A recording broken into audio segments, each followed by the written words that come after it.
अरे जनक, अब आ गई हो और तुम्हें मेहंदी लगाना भी आता है तो थोड़ी हेल्प कर दो, जल्दी हो जाएगा। हाँ, अगर झनक इतनी अच्छी मेहंदी लगाती है तो मेरी मेहंदी भी झनक ही लगा देगी। मैं भी तो देखूं कि झनक अपनी अर्शी दीदी को कितनी सुंदर मेहंदी लगाती है।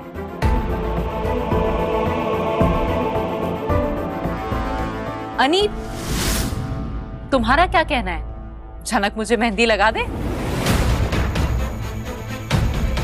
थोड़ा सा कश्मीरी टच भी दे देगी ये, है ना?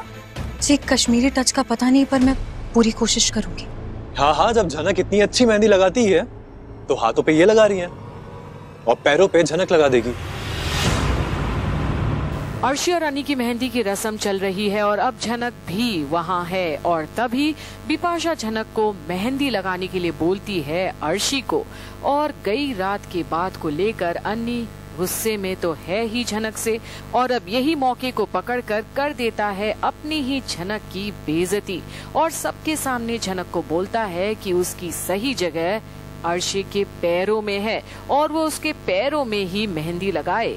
और अब अन्नी की ये बात सुनकर झनक को बुरा तो लगता है, पर उसे पता है कि कल रात की दोनों की बातचीत के बाद यही नतीजा निकलने वाला था और अब उसी की बेइज्जती करने में लग गए हैं उसी के सर जी। और उसे दिखाना चाहता है कि वो अर्शी से कितना प्यार करता है, सिर्फ उसे जेलस फील कराने के लिए। पर कोई कहे या ना कहे, झनक को पता है कि उसके सर जी सिर्फ इसलिए ऐसा कर रहे हैं ताकि झनक को तो क्या, हर किसी को लगे कि उसे अर्शी से कितना प्यार है। और अब जहां झनक को दिखाता है अनी अर्शी के करीब जाकर कि वो उसे कितना प्यार करता है, वहीं अब लाल और बिपाशा टोकते हैं कि क्या वो सबके सामने शुरू कर देगा अभी से ही सारा काम अर्शी के साथ। और झनक को भी अब अजीब लगता है उन दोनों के बीच ऐसे बैठना, और झनक नजरअंदाज कर देती है हर एक लम्हा अनी का अर्शी के साथ बिताया हुआ, पर मन है भारी उसका। ऑफ कोर्स दादा, चले अर्शी।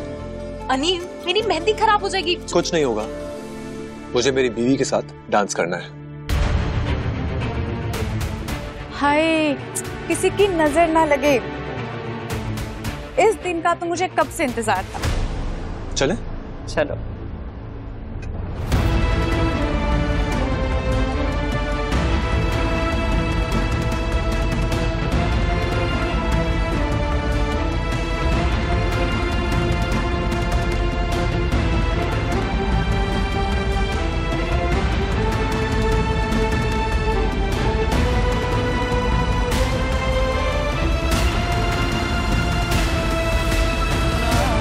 और अब अनी जबरदस्ती अर्शी को पकड़कर करता है डांस, और दोनों एक दूसरे में खोए खोए से हैं और ढोल धमाके के बीच बड़ा ही प्यारा डांस करते हैं। और ये सब के बीच जहां झनक मना कर देती है कि आज वो नहीं नाचेगी, सबसे ज्यादा मजा तो आ रहा है सृष्टि मासी को झनक के सामने ये सब दिखाकर कि वो अन्नी के जीवन में दूसरी औरत है और वो अर्शी की बराबर नहीं कर सकती। पर क्या अन्नी वाकई में अर्शी की डोली लेकर जाएगा या होगा कुछ और ही वक्त के गोद में? देखते रहिए जहां झनक को मजबूरन अनी और उसके डिवोर्स पेपर को साइन तो करनी पड़ती है, पर वो अब अनी को आजाद भी कर देना चाहती है, क्योंकि अब उसे पता है कि अब वो अर्शी और अनी के शादी के बीच में नहीं आ सकती। आखिर वो है ही कौन इस बड़े घराने में? पर क्या अब झनक के साइन कर देने से अनी वाकई में आजाद हो जाएगा, या एक बार फिर झनक को अपने से दूर जाते देख करेगा कोई और ही बहाना? और जिन आंसुओं को छुपाकर झनक ने अर्शी के पैरों और हाथों में लगाई थी मेहंदी, क्या वो रंग लाएगा अनी के जीवन में?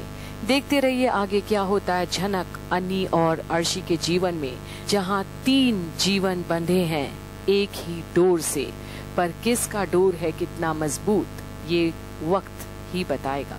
देखते रहिए झनक की सारी अपडेट्स यहीं कंप्लीट बॉलीवुड पर। क्या सोचा आप लोगों ने कि मैं साइन करने से इनकार कर देती?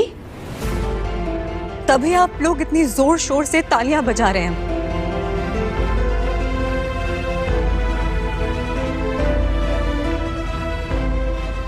पर एक बात सच है कि मेरे पास कोई ऐसी वजह ही नहीं है